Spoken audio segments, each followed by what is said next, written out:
Back and thanks for staying with us. You're now watching SA Today with me, Unati Bagyashe. Let's continue to this now. President Cyril Ramaphosa is expected at the White House at approximately 5:30 p.m. this afternoon, South African time, for a much-anticipated bilateral meeting with U.S. President Donald Trump. Chief Diplomat Ronald Lamola, part of a quartet of ministers who briefed the president yesterday, confirmed that the delegation was upbeat and looking forward to reset what he described as a mutually beneficial relationship. The presidency also remained tight-lipped about a possible meeting with Elon Musk and potential opportunities that might be explored, while the billionaire continues to misrepresent the facts around his difficulties in getting a light to operate his internet service, Starlink, in South Africa.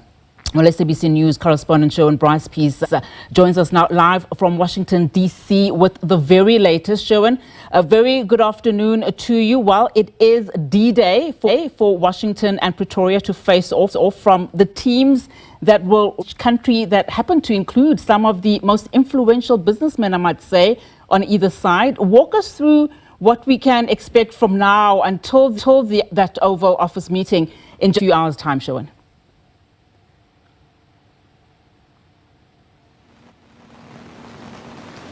I think it's only appropriate to start with the weather forecast. It's a rainy day in Washington, D.C., very grey, with a few gusts here and there. I'm sure you can see the liquid pouring on my head. I should have brought my shower cap.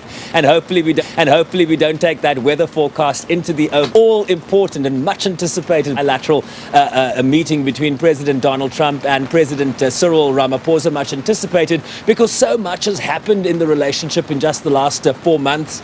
Essentially, since Donald Trump was sworn in to take up his second term within the building behind me. Now, let me just give you a little bit of an idea of who's going to be in the room. And I think a lot of people will be surprised when I give you the list of Team South Africa and USA. Ronald Lamola, Kumbutso Ntshabeni, Park Style, John Steenhuisen, the quartet of cabinet ministers that have accompanied the president on the strip. Interesting bit. Ernie Els, professional golfer Ernie Els, Retief Goosen, Richmond founder and Remgro chair Johan Rupert, Busa Vice President Business Unity South Africa and Discovery Group CEO Adrian Gore, and then of course COSATU President representing Labour Zingiswa Losi. On the US side, of course, Donald Trump at the top, the Vice President J.D. Vance will be in the Oval Office, Pete Hegseth, the Secretary of Defense, Howard Lutnick, the Commerce Secretary, Susie Wiles, the White House Chief of Staff, Elon Musk in his capacity as special government employee, and of course the leader of DOGE, the Department of Government Efficiency, as the winds gust up here and the sweeping rains hit us, Unati. Dr. Masood Boulos, the senior advisor for Africa and a senior advisor to the president on Arab and Middle Eastern affairs. Marco Rubio, the Secretary of State, will not be in the room, but he will be represented by Christopher Landau. Christopher Landau is the Deputy Secretary of State and, of course, was the lead who welcomed the Afrikaner refugees, so-called Afrikaner refugees, when they arrived at Dulles International Airport. You'll remember him welcoming them and talking about the harrowing experience, quote unquote, that they experienced in South Africa. And so he'll be in the room. And so this really does make up for an interesting discussion. They'll arrive, there'll be a welcome at around 30 your time. Then at about 5:45, they'll go in for a working lunch. I expect all members of the delegation to be party to that. And then they'll make their way to the Oval Office after that lunch for the tete-a-tete. That'll be in front of the world's media, and our cameras will be inside the Oval Office, bringing South Africans and everybody that can watch SABC across the continent live from the Oval Office. And what an interesting, fascinating moment that will be. And of course, the expectation is that this could go sort of, in the direction of the Volodymyr Zelensky meeting. But just given the stature of the invitees, the additional guests, your Ernie Els, your Retief Goosen, your Johan Rupert, who have the ear of Donald Trump, given their long-standing relationship with the U.S. president, it's difficult to imagine that this is going to go south. And so I feel that, given the posture that we've seen from the South African delegation, the detailed and granular moments they spent at the embassy with the president yesterday, briefing him on the details of what they're seeking to achieve.